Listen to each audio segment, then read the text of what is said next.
Good evening, I'm Eugene Chan and welcome to this special budget edition of Straight Talk. Our guest is Financial Secretary Paul Chan. He needs no introduction and was on this show about a year ago to talk about the 2023 budget. Last week, Mr. Chan released the 2024 budget with the theme Advance with Confidence, Seize Opportunities and Strive for High-Quality Development. So we have invited Mr. Chan again to tell us if this budget can turn the tide for Hong Kong. Welcome, Financial Secretary. Yeah, thank you, Eugene. This is your 7th year in office and your 8th budget. Would you say this budget has been the most challenging one? Well, every year has its own unique circumstances and specific challenges. So this year, perhaps, is a matter of inspiring confidence. Yes, as your theme of the budget says, advance with confidence, seize opportunities and strive for high-quality development.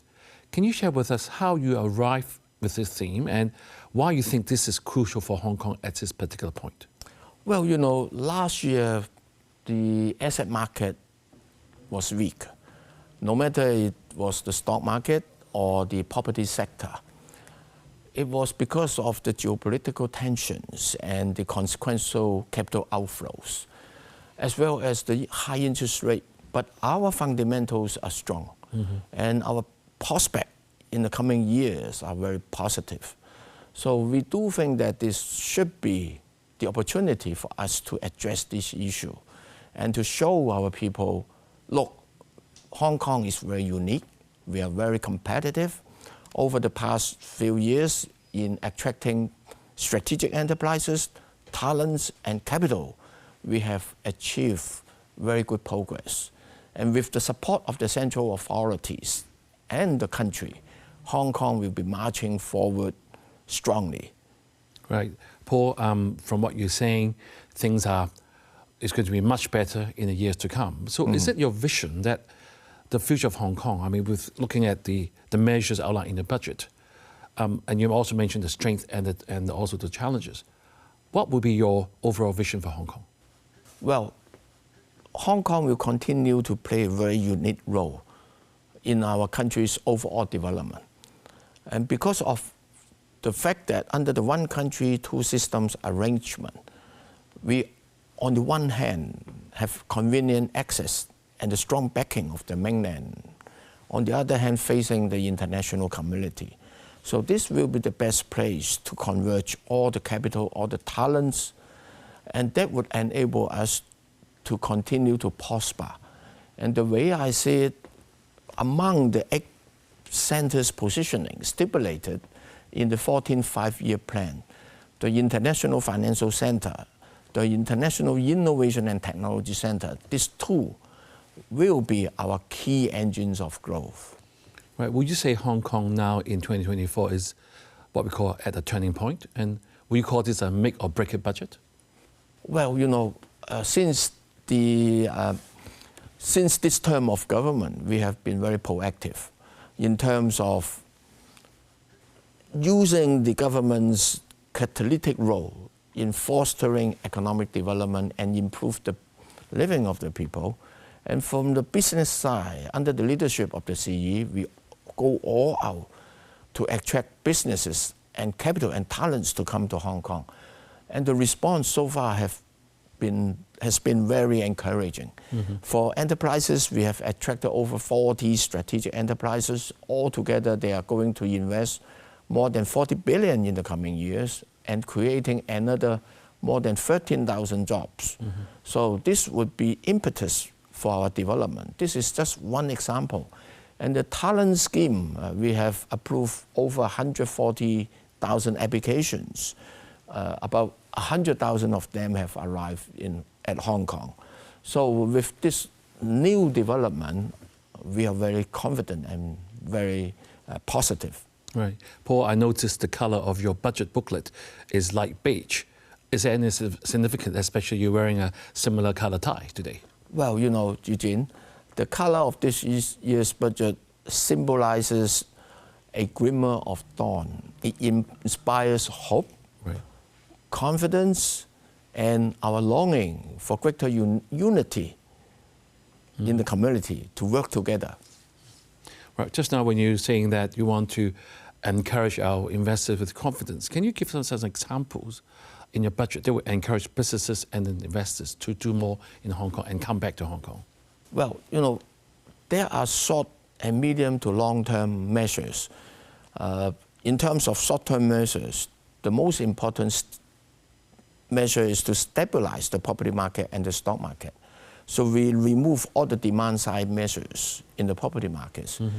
And we are going to implement the suggestions of the task force on enhancing liquidity of the stock market. This will be implemented step by step in the coming months. So with this, we hope we will be able to stabilize the asset market. And in the meantime, we'll continue to reach out by showcasing Hong Kong's unique advantages and competitiveness. Mm-hmm. We'll be able to have more people to come, and the brand of Hong Kong in the international arena will rise again. Yes, and of course, I'm sure the viewers will know that the biggest item on the budget that received a lot of publicity is the lifting of the special stamp duty, the buyer stamp duty, and the residential stamp duty, the new residential stamp duty. So there has been a lot of discussion. There have been different opinions among the community, and I'm sure all our friends have different views. Mm-hmm. So what has prompted your final decision, and what impact do you expect this is going to be on the property market, and I say even to a greater extent to the overall economic outlook? Well, when this measure were introduced over 10 years ago, the situation in the property market was very different. At that time, there was short supply, property price went up very quickly, and a lot of buying interest from people outside of Hong Kong. So for the people of Hong Kong at the time, it was difficult to buy a property. Now that the market situation is completely different. We have seen the market with ample supply, and the confidence at this moment, because of different reasons, are comparatively weak. Mm-hmm. So this is the right time for us to remove all these measures without any significant adverse impact on the price as well as the volume. Mm-hmm. We do expect the volume to go up, because by removing all these measures, those property which were bought within the past 2-3 years, because of the removal of the special stamp duty, would be available to the market again. So for home buyers, there would be more choices. And apart from removing all these demand-side measures, we asked the Hong Kong Monetary Authority to also relax their mortgage policies back to normal, right, basically. So for average home buyers, I think now it is easier, a little easier for them if they want to buy a home. Right. Paul, I'd like to just confirm with you that it is the government's policy that Hong Kong's property market be on a healthy cycle, meaning the property can go up, but not like a speculative sort of way that people can't get on the train. Is that right? Yeah, we would like to see the property market to develop on a healthy and stable manner. Mm-hmm. So would it be a good time for first home buyers to start considering buying right now with the relaxing measures in the mortgages, and also it's for a clear indication the government thinks this is the right time to do something? Well, buying a home, buying a property is a significant decision. So it is indeed really up to individual, depending on their specific circumstances, their needs, their financial capabilities, mm-hmm, their employment situation, their assessment of the interest rate outlook, as well as their own employment situation. So this is a very important decision. Everyone have to do it in a careful manner, of course. Right, Financial Secretary, the prices fell 7% last year, according to statistics, and dropped another 1.6% last month. So some say that simply by removing these measures is not enough to reverse the downward trend of prices, because there's such negative factors you mentioned, like the high interest rates and also the so-called weaker economy. So will this measure that you have done with the budget, do you expect a slower sort of in the pace of decline, or you think we will start slowly picking it up again? Well, the property price changes depend on a number of different factors: demand, supply, buyers' interest rate outlook, economic situation. So we won't speculate as to how the price will react, because there is also short-term and medium factors interplay. So for us, it is important for us to remove these measures because the specific circumstances giving rise to the introduction of these measures at the moment is no longer there. But there's also some saying that from the government that there will always be measures should there be any speculative behavior to ensure market stability. Is that that direction? We have been monitoring the property market very carefully and very closely. As I said, from the government standpoint, it is important that this sector will continue to develop in a sustainable, stable, and healthy manner. So all the tools in our toolbox are available if we need. But at the moment, we do not see such a need. Right, Paul, let's take a break now. And viewers, please stay tuned. We will be right back for more discussion on the 2024 budget.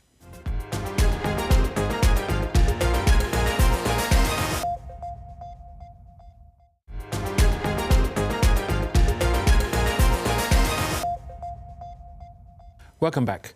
Thank you, Financial Secretary, for explaining to us his strategies behind this year's budget.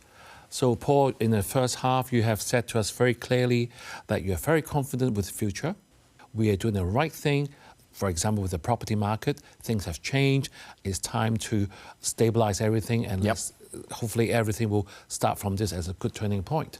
Let's look at another area that you had spent quite a lot of time in your budget is you're allocating $1.1 billion to boost tourism and sort of soft sell Hong Kong by hosting more mega events and more annual conferences. But some people have said, is this really the key to our recovery? Would this work? Well, you know, the allocation to the tourism sector has a number of different reasons.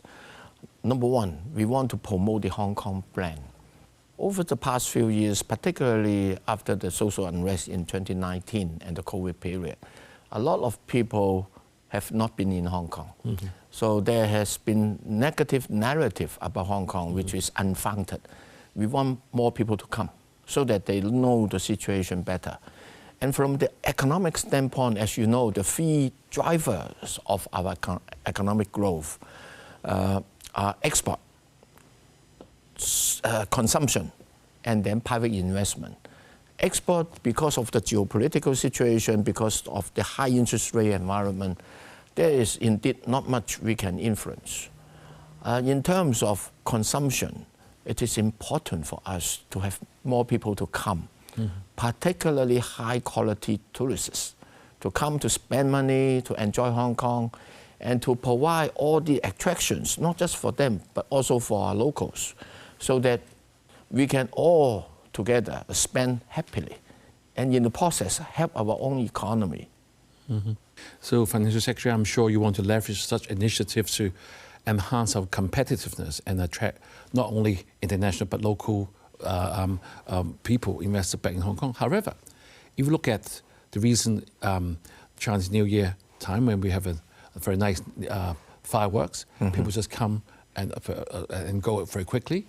And even we know that Shenzhen is sort of doing very similar initiatives like us. So how do we maintain a niche, especially with, I mean, Hong Kong people are always smart and fast, but we are now facing quite a bit of competition. What would we do? We have to be confident in ourselves. Hong Kong people is very innovative. Well, you know, for those shows, we are going to change it every season with particular themes. And what is more important is not just the drones and the pyrotechnic, but along with that, we improve the product offering, the services. So we need to work together with the retailers, with the F&B sectors, and with other event organizers. Say, for example, we organize those pyrotechnics and drone shows along with mega events. So the people, when they come, they can stay one night longer, say, for example, and spend more. And I think in the process, it is important for us to work as a team, cross over different sectors together, and improve our service and offering. When these people come to Hong Kong, they have good experience, they enjoy their trip, they will tell their friends, and they will come back. So this is important to us. Right, so that means all the viewers must listen to what the Secretary has said. We must take advantage of those mega events when it happens. Let's put more work into our actual services to attract more visitors. And Hong Kong's international character, our diversity, is no comparison to any other mainland cities. Say, for example, even for F&B, we have over 200 Michelin-recommended restaurants. Nowhere in the world has such high concentration of top-class F&B. But at the same time, if they want to go to the different districts to try the local delicacies, still a lot to offer. So it is up to us how to package this together so that people want to come. And when they come, they do have wonderful experience and get the services that they deserve. Right, Paul, let's confirm. I want to confirm with you that in the budget you also have done something about to the hotel tax. Yep. Does that mean that, I mean, like a 3%, it's not that much, but does it make sense when we are trying to increase more tourists to come? Because I'm sure the cost will be passed on to the tourists eventually. So what will you say to the hotel industry?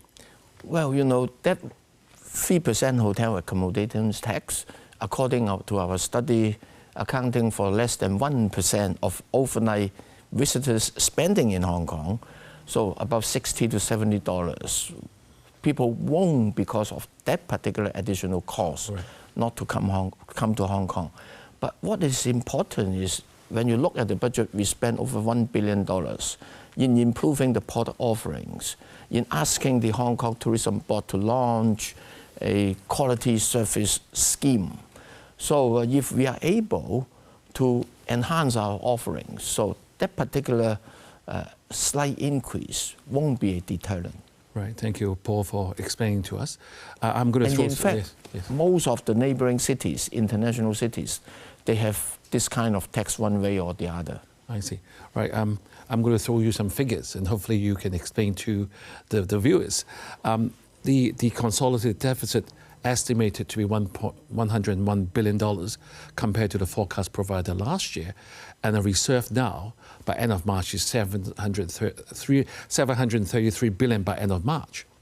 With the projected decrease in government reserves of $685 billion by the end of 2024 and 2025, how does the government plan to manage this deficit and ensure the sustainability, so to say, of public finances? Because as a citizen, we do worry. You're saying, I mean, we love you to spend more money to the economy, but everything's still dropping compared to what we had before. How would you reassure our viewers this is the right thing to do? Well, there is no cause for alarm. When you look at the other jurisdictions internationally, during the COVID period, different governments recorded substantial deficits. For us, we still have a very healthy fiscal reserve. And in the coming years, starting from this year, we introduce what we call a fiscal consolidation plan. Right. On the one hand, cut expenditure. On the other hand, increase our revenue. And this fiscal consolidation plan's focus is mainly on cutting government expenditures. So at the moment, government expenditure in 24 to 25 accounting for about slightly over 24% of our GDP. 5 years later, it will be reduced to slightly over 20%. Right. And at the same time, by increasing our revenue, the currently revenue accounting for about slightly more than 20% of our GDP. 5 years later, over 22%.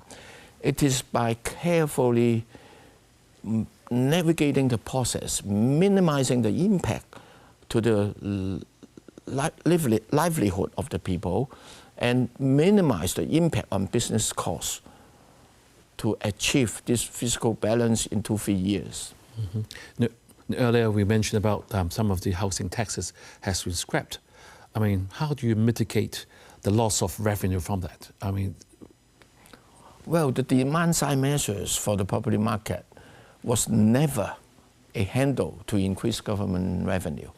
the proper policy consideration should be the residential market itself. And in terms of our revenue, by growing our economy, we are confident that we would be able to balance our book in a few years' time. Right, and most people will know that Hong Kong now is very close to our motherland, and you know that we must be aware of the key factors that will influence the China's hometown, our nation's economic outlook. How do you anticipate such changes going to affect Hong Kong's future?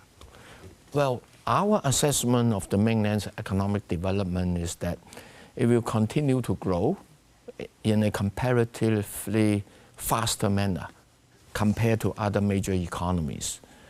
In the past year, we have seen some transformation, but now it got stabilized. Right. So we believe in the future economic development of the mainland.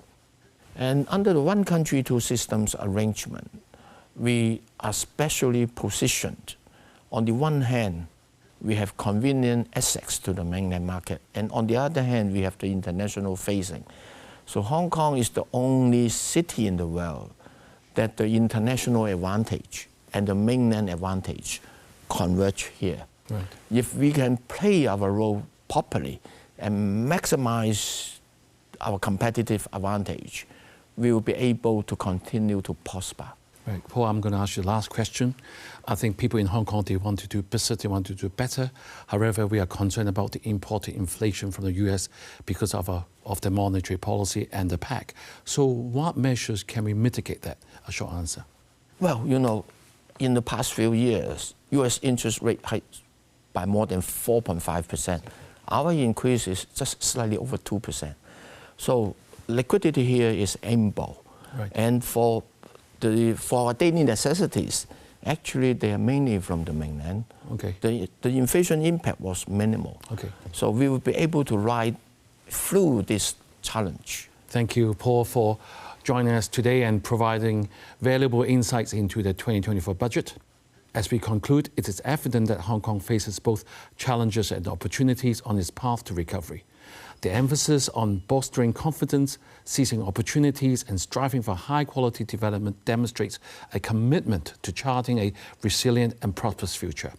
As Robert Schuller said, tough times never last, but tough people do. And us as Hong Kong people are certainly a tough lot. Have a good evening and see you next week.